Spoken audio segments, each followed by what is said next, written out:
Welcome to Get in the Herd After Hours. I'm your host, Alex Bond. This is a recovery podcast from the McShin Foundation. And welcome to everybody. Jason, Terry, how you guys doing? Good. What's up, Alex? Doing great. Terry, how you doing, buddy? Awesome. Okay, so first off, Jason, why don't you introduce yourself to everybody? I'm Jason. I'm here at the McShin Foundation. I'm in the intensive program. I've been here 2 weeks today. You're happy to have you. Terry, how about you introduce yourself? Yeah, hey, my name's Terry D. I'm at Chamberlain House here at McShin. I've been here about 5 or 6 months now. Awesome. Well, we're happy to have you guys on. As you can see in the intro, Jeff Proctor was supposed to be on. This is kind of turning into the Lindsey Buckingham joke from the What's Up With That skits on SNL, where we'll just announce Jeff every time until he eventually comes on. But it's quite all right. Got some great guys here with us. And I guess to just kind of try to kick things off, what kind of brings you into recovery in general, Jason? Well, honestly, I mean, I've been trying. I kind of started like back in February trying to get clean on my own. It didn't work. I did some CSB outpatient program, went to a couple NA meetings and relapsed very quickly. And as that always happens, it seems like, that whenever you relapse, it gets worse and worse. And, ended up in jail and came out here. Whatever gets you in the door, man. And Terry, you've been kind of in and out, kicked some habits, well, all of them currently. So what have you seen as maybe your quick history of addiction or recovery specifically? Well, Alex, it's been a long road. I've been out there for a minute. I've been in recovery years ago, briefly. I knew about it. But I just finally ran off the rails. Finally just had enough. After decades of this, that, and the other, I just ran off the rails and shit got real. So I said, it's time to really tighten up and get right. I'm not a young man anymore. So, but I got some time left, I think, God willing. So I want to live it right. So I decided to get it right. And someone told me about McShin, and here I am. Yeah, I mean, it definitely works, Terry. I've known you for a little longer than Jason. Jason, you've been here, I think, about 2 weeks, is what you said. Terry, you've been here for a minute. A long and arduous journey, but you actually have some really cool like responsibilities and peer leadership roles and everything. I mean, how does that affect your recovery? I mean, it sounds kind of trivial. I mean, we laugh about it because we're like, oh, how did Terry become an assistant house leader? But I'm just laughing because I don't know. I have to pinch myself. I I came for one reason. I stayed for another. There's an old saying. I went to see some fights and a hockey game broke out. Okay, I came to lay low I came to lay low for a minute. Didn't plan on staying, and damn, hanging around people in recovery, hanging around people that demonstrated, they demonstrated it can be done, and were genuinely happy. Somehow, recovery came to me.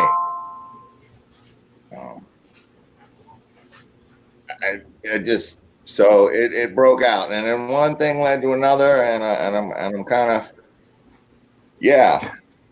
of taking on a little more responsibility around the house. No, and it's good. I mean, I've seen that progression firsthand, and it's the same with you, Jason. I mean, I even remember the first day you were kind of skeptical about it. Might even still be skeptical about it. Brian Merritt says you're loitering, Terry. You want to hear that story? I don't want to cut Jason off here. We need to hear from Jason, but I'll go ahead and tell the story because it's kind of a ramp up to a main thing I wanted to talk about with you two specifically. So tell your story, right, Terry. Thank you, Brian. Well, we were at a meeting, Brian and I, at a hatcher, and I had my legs stretched out, and I closed my eyes to take a nap, and I dozed off during the meeting. And all of a sudden, I hear this voice somebody was sharing, and he said, "Yeah, some people aren't really here for recovery. They're just loitering. They're just loitering with the intent to recover." And I opened one eye, I said, what? And I looked over at Brian, and he was like, "That's you." And I was like, "Oh, shit." So, yeah, that's a long-standing joke now. Loitering with the intent to recover. Except I'm not loitering so much anymore, Brian. Hey, but it works, man. I mean, when I was talking with Courtney earlier, she said if you hang out in the barbershop long enough, you'll get a haircut. So I think the same thing works when it comes to the rooms and McShin and recovery centers in general. If you just stick around long enough, you might actually hear something that's like, wait, that actually applies to me a little bit. But so what I was kind of ramping up to was I consider you two very intelligent people, whether you do or not. And I think what I had a problem with when I first came in, and I've been dealing with my addiction and specifically alcoholism probably since I was about 16 to 18 is when I kind of really found out that I was different. But then we try to tell ourselves we're special, unique, and different in different ways, that I can outthink this disease.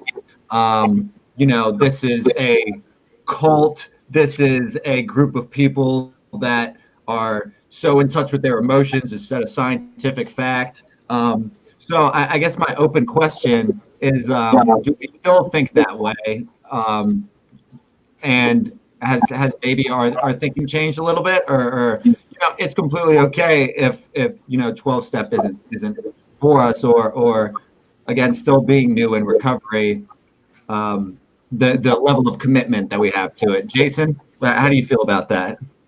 I'm on the fence with it. I mean, I'll say there's a lot of good stuff that I've heard from people. Pretty much everyone is very well intentioned. And the thing is, for me personally, I'm not wired that way to do the steps, to do the meetings, and it just suddenly is going to click. I mean, it might. I'm giving it a chance. But to be completely honest, I think that for myself, I mean, I can definitely get something out of it, but I need more so to to get involved with, working with people, to do the service work, get into some kind of, peer position, whatever, just something that's where I've, got a responsibility, and, people are, looking at me to not mess up, and, that is what would, motivates me more than just doing the steps and doing the meetings. And I mean, I went to meetings before I came here for a little while, and the meetings here are much better. There's a lot more people. There's a lot more variety of people. And that's a big change and a big difference. And it's, that just in itself is, a much more positive thing. And, there's just a lot more people that have, more relatable stuff and all that kind of thing. But I think really right now, I mean, there's definitely a big resistance to just doing the meetings, sharing the steps and all that. But I mean, I can see how I can use it, get a benefit from it, and, definitely get something out of it, but maybe not in the, the typical way. Yeah, and that is kind of what I'm looking for, is that there are numerous, over dozens of hundreds of ways to get clean. And a lot of the times we talk about these, religious methods, or these religious pathways, these faith-based pathways, the holistic approach, the 12-step approach. And there is that, smart recovery, intelligent design. And what I hear a lot in kind of what you're sharing is the hands-on, tangible experience, not just kind of like very intangible ideas and feelings and stuff like that. Because I personally felt the exact same way. I was like, I don't know how many times you can say this, like you can say the same thing 50 times, but it doesn't really affect me until I see it in action. And that's when I see people come in, I help them out, and they look better. That's when I knew that recovery worked, at least for me and for other people. Terry, were you kind of the same way, or kind of how was your experience through this? Sure. JC. I had the benefit of being in and out of the rooms over the years, and absorbed a little bit more each time. But for me, it was taking the concepts, spiritual principles, concepts, open-mindedness, honesty, willingness, humility, ideas that I could comprehend, that I could think about, I could conceptualize, but at some point, somehow, I don't know, willingly, I guess, unwillingly, I of course it was willing, because I opened myself up to it, just I integrated them into my person. So rather than them being concepts that I can agree with and talk about and say, yes, those are very good ideals, they're actually inside me now. They're actually integrated into my person, and then I apply them. Once you integrate them, then you can actually apply them. Mm-hmm. And first came into McShin, if you don't mind, and I'm going to quote Brian Merritt again. I was having a really hard time with some stuff, and I was bitching, moaning, whining, complaining, and he listened to me, and he listened to me. And then one day, he said, Terry, what we need here is a little acceptance. And he gave me the actual sheet. Read this. And I read it, and at first I was like, man, this guy's supposed to be my friend, man. He's laying more fucking shit on me, man. And then, but after, that's how we are, right? That's how we are. But it didn't take long this time, matter of hours, or maybe I slept on it. And the next day I was like, he's absolutely fucking correct. So, excuse my language, but so Brian Merrick gets credit for that. That's when I integrated acceptance into my person. And life gets a whole lot easier when you, one, integrate those things. I keep using that word, but you know, they to make them part of you. And another one was surrendering. Let's back up. Before all of that, the first one was I just had to surrender, give up the fight, throw in the towel. You know, help me, somebody, please. Yeah, And because so that's where I am. that was part of my problem is that acceptance. It was like, okay, yeah, I have a drinking problem, but am I completely powerless? I mean, I've had a beer like, you know, once or twice. I've had one solid beer, and it was, you know, those occasions where there was only one or something like that. And you know, admitting that I was powerless, and I was like, okay, well, maybe not completely, or, you know, unmanageability. There are times where it's been manageable, but it was that seeking acceptance thing that was different. It's one thing if you just let stuff dump on you, and there's another one where you're like, okay, almost like seeking seeking the acceptance and the vulnerability that's attached with it. Does that kind of make sense? I hope it does. 'Cause, Absolutely. oh my God. So yeah, I guess I'm also kind of asking this one's for Jason, how the experience of living in the sober living experience is. Well, I mean, it's definitely it's new. I mean, I haven't had roommates for 15 years now, so that's kind of tough. Um, Definitely not something I'm used to, but I mean, it could definitely be worse. Um, I mean, you know, just being around people and, you know, having that accountability is, you know, that's a huge thing. Um, you know, a lot of What are the some of those ways that they keep you accountable specifically, if you can think of any? well, I mean, everybody's here with the, you know, the common goal of, you know, getting clean, and, you know, it's, you know, it's a lot of people. So, you know, somebody was saying this earlier, you know, what Thomas.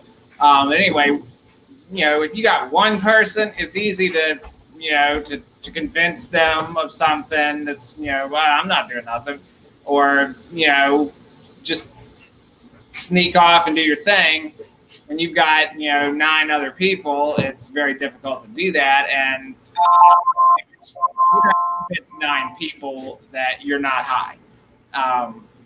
It's there's just it's a very huge motivating factor.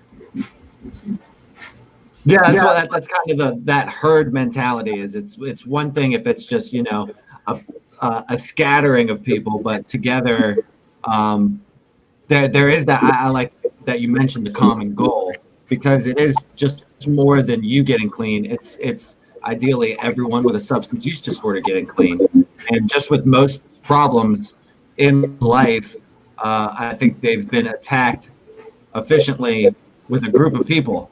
Would you agree there, Terry? Absolutely. And let me apologize. I'm sorry. I failed to turn off my notifications. If you hear some dinging, that's embarrassing. I'm sorry. You're just so popular. We get it. Yeah, yeah. Anyway, I'm sorry. Please continue. We were talking about the What was common goal, and if you agree, or to what affect that herd mentality plays, because, you know, you've mentioned Brian a couple times, and I think that is a good example of how we hold each other accountable, and its impact, I guess. Like, how has that been able to impact you? Is the herd mentality? Well, it's had a tremendous effect, no doubt. The accountability and having people, not just the accountability in our house rules, you know, doing things that, you know, I was on my own for many decades, and I didn't take any orders from anyone in my own house. It was, you know, it was my house. I did the dishes when I wanted to do the dishes. I made the bed if I felt like making the bed. So all that's fine and good, and I really didn't have a problem with that. But the herd mentality, you know, I was resistant to. But the fact is, that it's a good, back to accountability. Having friends, that's what I was speaking on. That having the rules and all this and doing that stuff is great, but having people who are friends or acquaintances, that hold you to account and not necessarily agree with you, call you on your bullshit. When you're out there using with a bunch of knuckleheads, knotheads, they agree with you because that's what they're supposed to do. So whatever you do, they co-sign your I said knotheads. They co-sign your shit, right? So to be around people that say, no, you're acting immaturely, in my opinion, or no, I don't think that's right. I think that you're responding inappropriately, and you're like, well, I don't want to hear that. You're supposed to agree with me. You're supposed to be my friend. A real friend will tell you when you're wrong. That's a true friend. Mm-hmm. They'll call you out, say you're wrong, and you need to reconsider what the hell you're saying and doing. Yeah, because a lot of people have the bad tendency to think that, especially in relationships or something like that, that you're supposed to support me unconditionally, regardless of what the circumstances are. And that, at least in the recovery community, is not the way to go. I had a long conversation with some friends who were saying that a couple was in a relationship and had gotten engaged, and that, everyone kind of didn't talk about that relationship. They just kind of like let the red flags or whatever keep running amok. And I was like, why? I feel like as friends, you should tell so-and-so that their significant other is, are you happy? Like, are you happy with that person? I feel like that's a question that doesn't get asked often enough. It's always, how are you doing? Are you okay? And at the end of the day, especially when it comes to relationships, it's like, are you happy? Because that's what the end goal is. That's what success means to me, is, am I happy? Do I have purpose in life? And I feel like, those in recovery are a lot more likely to, check each other on their shit, as we've been saying. Jason, do you agree with that? I mean, have you seen that? Is that something that is, valuable, or do you kind of think that people should just let each other do? I don't know. I guess specific what I'm asking is that what support is, and what a good friend is kind of just like let sleeping dogs lie, and if you're happy, cool, or is it to say, are you happy and can I help you? I mean, well, ideally that's what you want, but in reality, most people are gonna say, well, I'm not gonna offend this person, or I'm not gonna offend their significant other, and I don't want to cause a rift with my friends, and so they're gonna keep things peaceful and they're not gonna they're gonna say what they need to say to to keep everything peachy, and that's not always what needs to be said, but that's usually what will be said.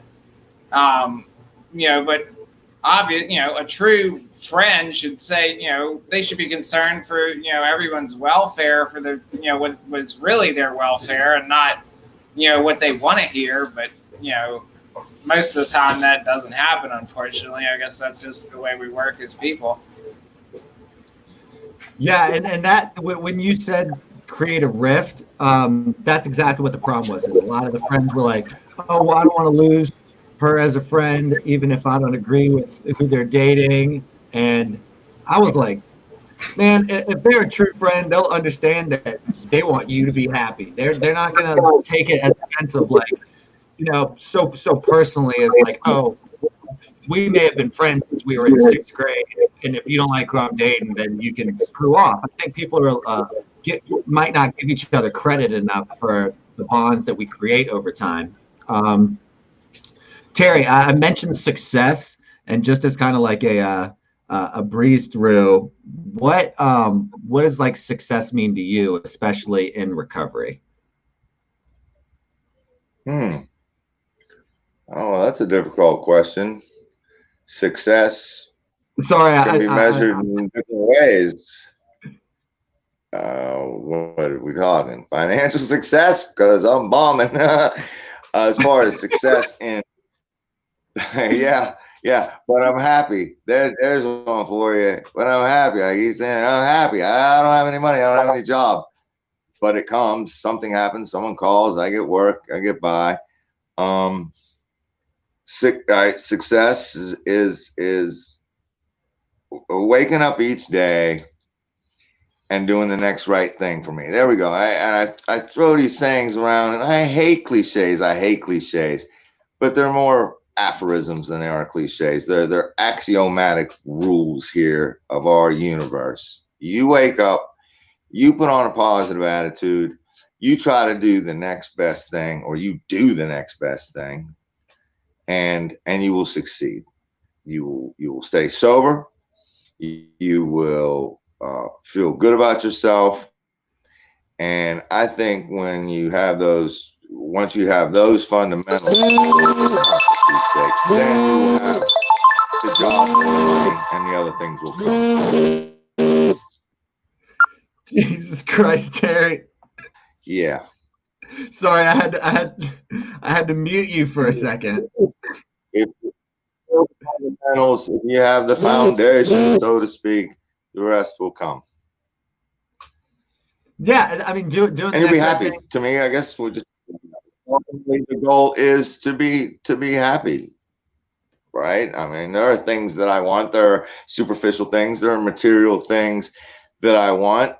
But the most important thing really is, and here we go again. It sounds like a cliche, but it's true. Just happiness is a state of mind. You can be wealthy and miserable. We know this, and you can be broke and happy. So Yeah, and I think that a lot of these feelings are a choice. I think it is always a choice to get angry or impatient or irritable, and I make those choices actively. Jason, she wonders, does that guy in the blue shirt have a sunshine on his arm? Look, Yeah, he covered his arms. Terry is definitely awesome. He's one of the top people I would have wanted to be on here with. That's really worked out great. Please. Thank you, Dave. Jason, do you have a sunshine on your arm? Right? Yeah, yes, I do. Yeah, Jill was asking. She knows that. So you guys have a rapport. What's kind of like, I guess, since Terry, you've been in the program for a little bit. Jason, you've been kind of newer in the program. Terry, do you see yourself as a role model? Because I do, and I don't think you do. And that's something that I had a hard time dealing with when I kind of got a little more responsibilities, is thinking that I was almost always being like watched.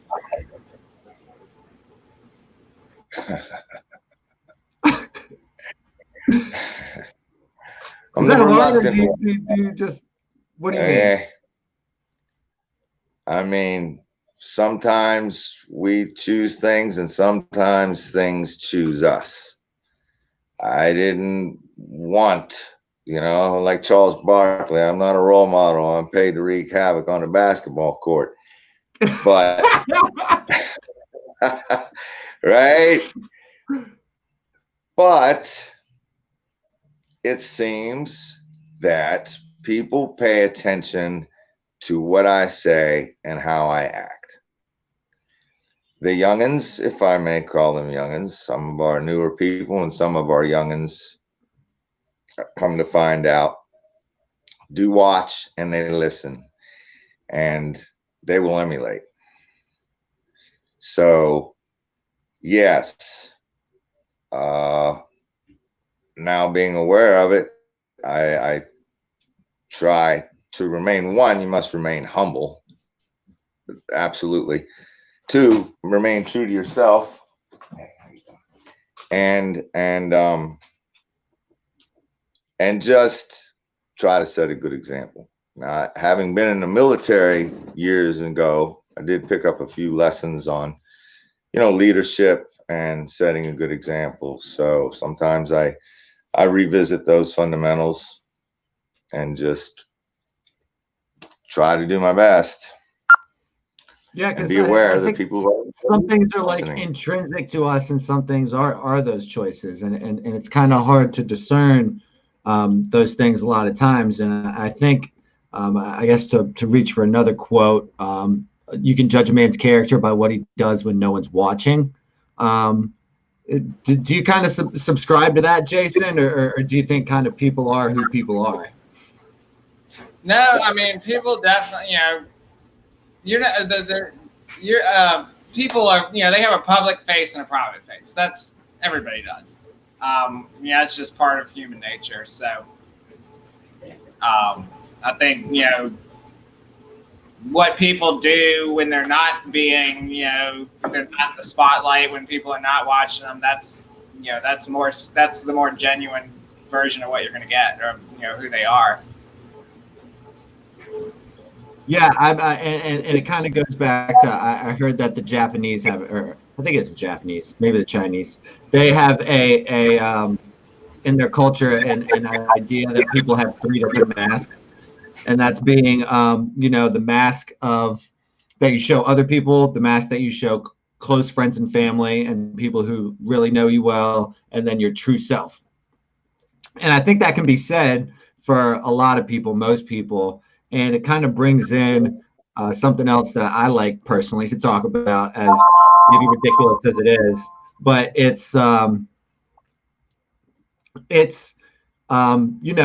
judgment that kind of comes with addiction and substance use disorder. It's the stigma that is attached to people with our disease, and it's even something as much as the people who might, not go to those meetings to get recovery, as Terry was saying.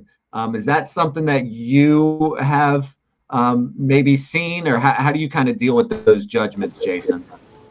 I've seen a lot of it here. There are absolutely people that are here for, I mean, maybe not ulterior motives, but they're not taking it seriously. They're, it's kind of like it's a big fucking party or something, and it's not. They're here for the girls. They're here to, to make friends. They're here to do whatever. And I mean, sad to say, they're probably going to go back out there and relapse when they get out of here. But I mean, unfortunately, there is that element. People that they get like a little power trip or thrill out of having a very small position. I mean, it's definitely there, and that's what that's one of the things I really like about Terry is humility. That's the most important thing. I mean, we're all in this mess together. Nobody's better than anybody else. I mean, we all have stuff we can learn from one another, so there's no reason for that. But again, that's human nature. I think is just some people don't have that humility. Terry, what's kind of your thoughts on that, about maybe whether addicts deal with that judgment maybe more or less than other people? I again just think it's kind of like fascinating, because people judge us, in my opinion, people judge those in recovery and those with substance use disorder as possibly degenerates, or the homeless, or oh, it's a choice to be an addict, and stuff like that. So I think that we then almost like weaponize that and use it to that other people sometimes, and make really snap judgments. Again, every human does that, but my theory has been that those with substance use disorder might do it a little quicker, because that we've been judged for a very long time. I don't. Do you disagree? Is that a crock? No, I don't know how to respond. I've personally have always been kind of live and let live kind of person, and I like to think I'm kind of non-judgmental. You know, of course we judge a little bit, but I've never really fully I just think it's a waste of time. I don't. I really the concept just eludes me that people will look at you and then try to judge you based on this, that, and the other, and they don't. I mean, it. Once again, it's almost cliche. You can't judge a person until you walk a mile in their shoes. I mean, I just try to live that way, and it confuses me sometimes when I hear people say the things they say. They look at somebody or they talk to them for a minute, and they're like, "Oh, he's blah blah blah blah blah." And I don't get it. I think people need to spend a lot more time looking inward. As what Jodie Foster told Dr. Lecter at that time, take your high-powered perception and point it at yourself, or maybe you're afraid of what you'll see. So maybe we should do more of that and less judging other people. Yeah, and she was talking about a cannibal too, so that's when you know it's real. I can work a movie into anything, but as far as other people and looking at us addicts, I can't. What are you gonna do? You can't. All you can do is, here we go again, set a good example. That's all you can do. You're not going to convince people who don't want to be convinced if they have their mind made up. You're not going to be able to make an argument for the most part. Maybe you can, but I think it's attraction rather than promotion. Mm-hmm. Attraction rather than promotion. Jason, I got a question for you now, buddy. So being at the house, there's no cell phones. The TV is pretty much used for productive things. And so how do you keep yourself busy? What are kind of some of the things that you focus on to prevent the fantasizing and glorifying of maybe using, or some of the deeper, darker emotions that we deal with? I mean, honestly, I mean, we stay pretty busy. I mean, yeah, there's chores and stuff, and I mean, there's not that much downtime. I mean, when it's time to, when the day's over, I'm ready to go to bed. I mean, there's really not that much time to be, to get into anything. I mean, unless you were to sneak off during the day or something, which, that's going to get shut down quick.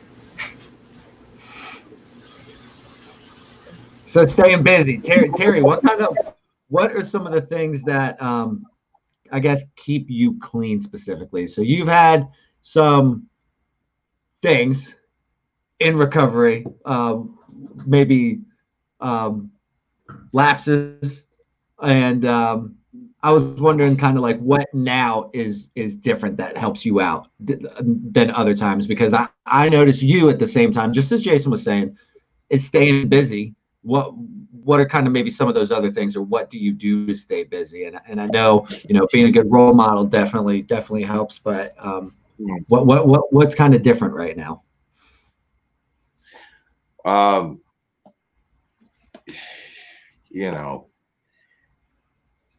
Staying busy, keeping yourself out of your own head, definitely. I got a garden out back, fool around in the garden, do a little fishing, help my buddies out. Since I got my license and been driving, been giving a lot of people rides here and there. Don't mind.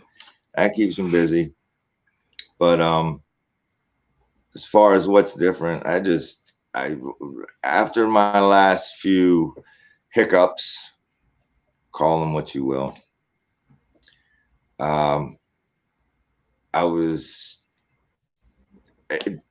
it brought me no joy. It brought me instant misery. And I was like, I don't like this. I don't like this anymore. I want out of this. And then some time went by and my mind was like, just a little bit, you're bored, boredom is definitely an enemy. And, had another slip and just felt miserable immediately, felt guilty, felt stupid, and just this is just not funny. I'm not having fun anymore. This is just no good. So something just stuck. This time, one day at a time. And once again, I'm not cured. I don't have the answer for everything. I just know that I feel good, and I have good people, and I have an optimistic outlook on the future. And I know that if I drink, if I use, I'll be going we're going the wrong way here. I don't know what movie that's from. My cousin Vinny, maybe. We're going the wrong way here. Yeah, I just don't want to go the wrong way anymore. I'm just, so that's it. Staying busy is key. Boredom for me is bad. Yeah, me too. I mean, I've found that with a lot of people, and even even in those moments, because you can't completely and entirely avoid boredom. It's going to happen eventually, and so that's when, for me personally, the network really comes into play a lot. Is having those people that you can call and trust, and I think you've been really good about that. You're a good accountability buddy. You'll go with people on long trips to make sure that they have someone on their hip. Sometimes it's a phone call away. Other times it's like it's vital enough to be like I gotta be there. I gotta be right there beside you. Jason, have you had the opportunity to kind of like build that network while you're here? Do you agree with the importance of it? Do you think that's a crock or what? No, I mean that's definitely one of the most important things. And that's also one of the major things that I didn't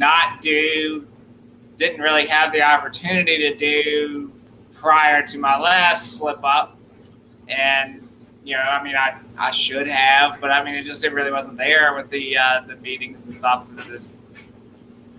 The resources that I had were, I just.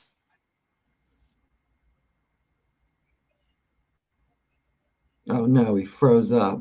What happened to the internet? What about you, Terry? Why don't you pick up where he left off? So how have you been able to build that network? Well, right here at McShin, and looking at people, once again, here we go. I don't know if it's cliche or what. Finding people that have what I want. Finding people that seem secure in their sobriety. I'm back. And seem happy. Confident but not cocky. Secure but not overconfident. And generally happy. And I try to gravitate toward those people and get some of what they have. And then helping the newcomer, that is very important and gratifying.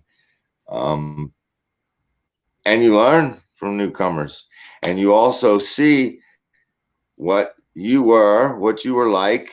You hear these things, and that also once again fits in the disease model, to where you have this set of symptoms.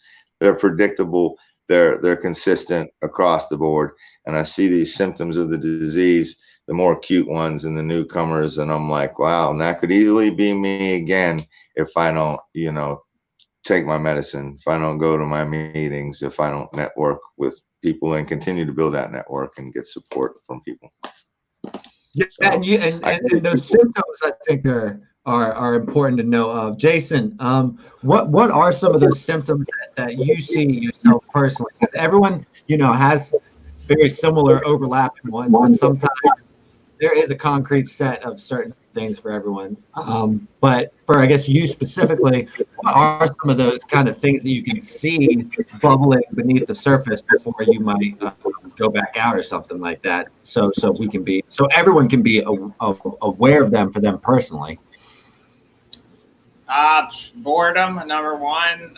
Just disillusionment and resentment of process. A lot of just things back home kind of issues. I've seen a lot of people, they're ready to go, a weekend or, a couple weeks in or whatever, because, they got stuff going on at home. And I mean, that's probably the biggest thing more than anything is, home issues, family issues. And I mean, I completely understand. That's a tough issue. I mean, not everybody can just drop everything and, focus on their recovery or whatever, which, I guess they should, but, priorities are priorities. And, that, I think that's from what I've seen and personally and just, overall, things in life prior to coming here is, I think, the biggest thing that's, getting into people's heads. And, as far as affecting their positive movement and process. And, it's just a major distraction from worry, anxiety, all those things are coming at you from, your life outside of here. And that's a big deal. Yeah, it almost feels like for me personally, like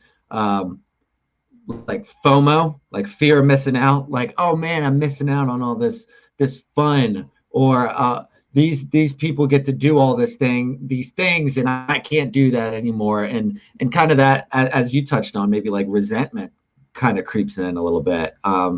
What about you, Terry? What are kind of some of those? I mean, we talked about boredom a little bit. Another thing that kind of happens to me, I've seen, it doesn't happen to me as much as a symptom, but the isolation gets real bad is when people just really stick with themselves and are sleeping all day. It's something that is a huge red flag.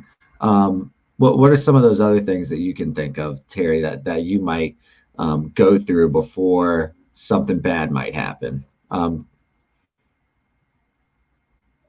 All right, hold on. I'm a little confused. Help me out here. Give me a prompt here. So you were talking about symptoms, and I think symptoms Right. of the disease are these. The ultimate symptom of the disease is using, and so in our case, relapsing. So what are some of those symptoms that lead up to relapsing for you personally? Oh, well, the good old denial, Yeah. and thinking that I can handle this time will be different. Okay, if I can only moderate. I mean, to me now at this point, as I said, I have some experience from being in and out of the rooms, and that's had a cumulative effect, So I kind of have an advantage. I know now that's absurd. It's ridiculous, but I remember exactly what it's like saying, I'll be able to moderate this time. I'm only gonna drink on Friday nights after I work all week and all that. And you do it for a week or two. But yeah, just some of the thinking processes, they don't call it cunning, baffling, and powerful for no reason. Mind plays tricks on you. But just for me, one of the biggest ones, sometimes I'm in denial. I don't have a problem.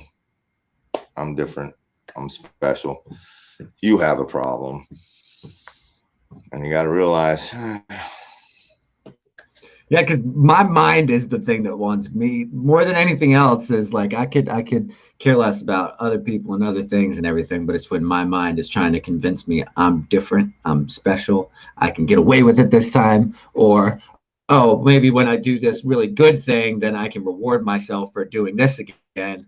And I quickly just gotta shut that down. Honestly, is saying like playing that tape out. What happens? So even while I've been doing well here at McShin, I still got to go to jail. Like, you know what I'm saying? I mean, that's those consequences of our actions creeping back up to say, remember me? Like, remember, you still have some stuff to go through, even though you're, you know, I was talking about that during one of our house meetings here, is that the constant reminder that this is a, like, you know, not to be daunting, because I know we talk one day at a time, but this is a lifelong battle, and there will be consequences to my character defects that will consistently remind me that I have to maintain this. This isn't something that gets fixed overnight, and it's not a curable disease.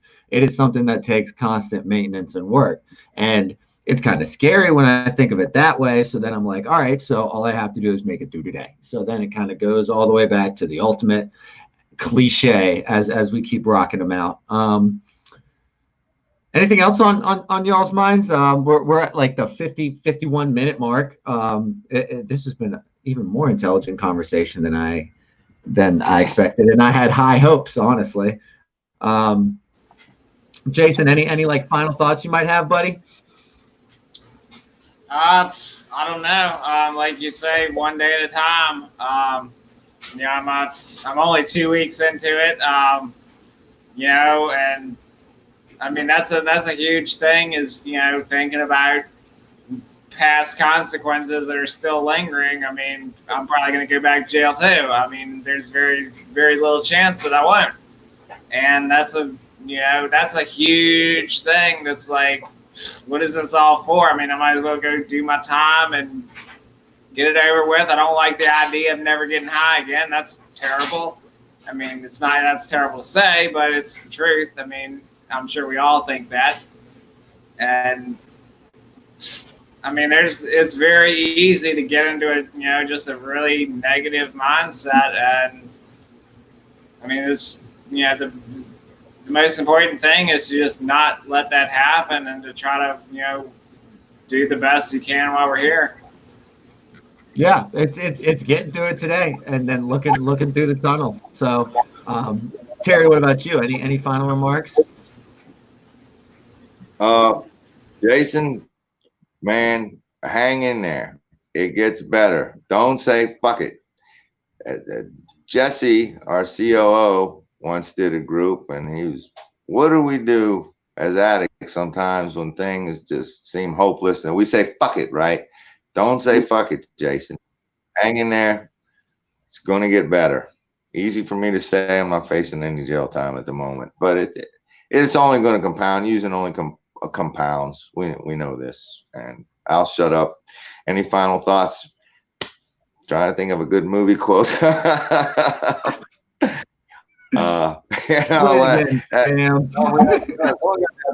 here. We gotta go out on a laugh. I thank you for having me. I really appreciate it.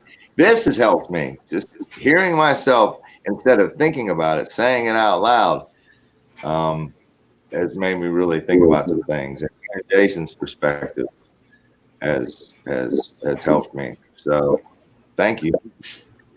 No, absolutely. And you know, again, I'm really only looking at like 10 days of jail, and I would definitely be more, and I would be way more ill prepared if it weren't for this McShin Foundation and being in recovery. So I thank the program, all of them, and you know, I guess didn't mean to be negative handed on it, but it is just kind of like a soft reminder to stay maintaining, and I'm somewhat looking forward to it, so I can just knock it out, get it away with, and keep it moving in life. So definitely to all those watching, keep it a day at a time.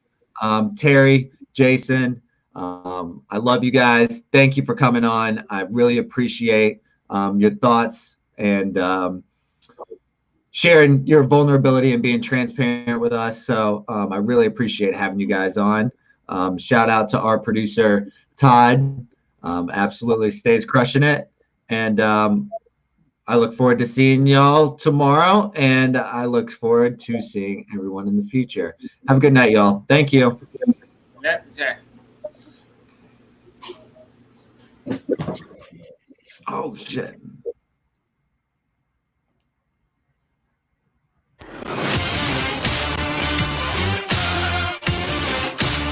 Hey guys, this is Todd. I'm the producer of the Get in the Herd podcast series.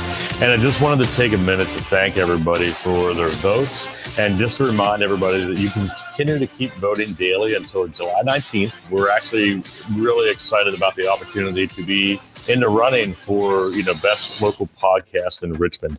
So this podcast has been instrumental in helping so many people's lives, myself included. There's a lot of work that goes into these podcasts, and anybody that's in recovery, they need something good and positive to listen to, and not just for them, but for their family members. And just remind people that you can vote daily until the 19th for the Richmond Times-Dispatch Best of 2020 local podcast. And we're really excited about the opportunity to help further the message of recovery for those that may not even know about it or those that are still sick and suffering. So thank you again, and we look forward to bringing you more podcasts daily as we can.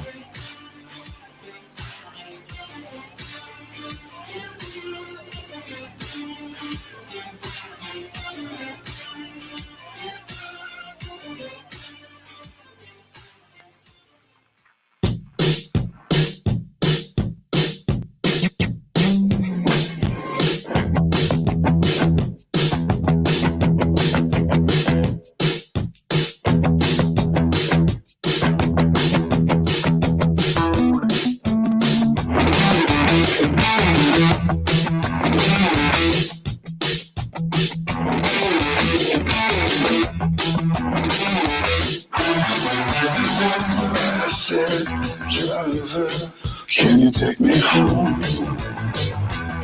This is the fastest way, the only way you know. Gotta get there faster. Is there a better way? I got some baby, just get it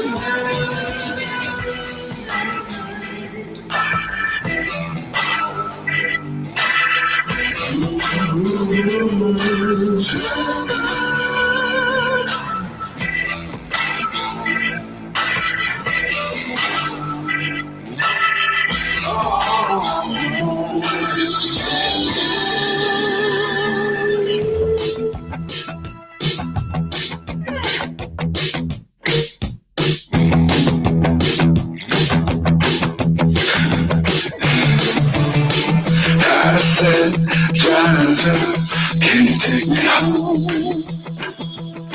Is this the fastest way? It's the only way you know.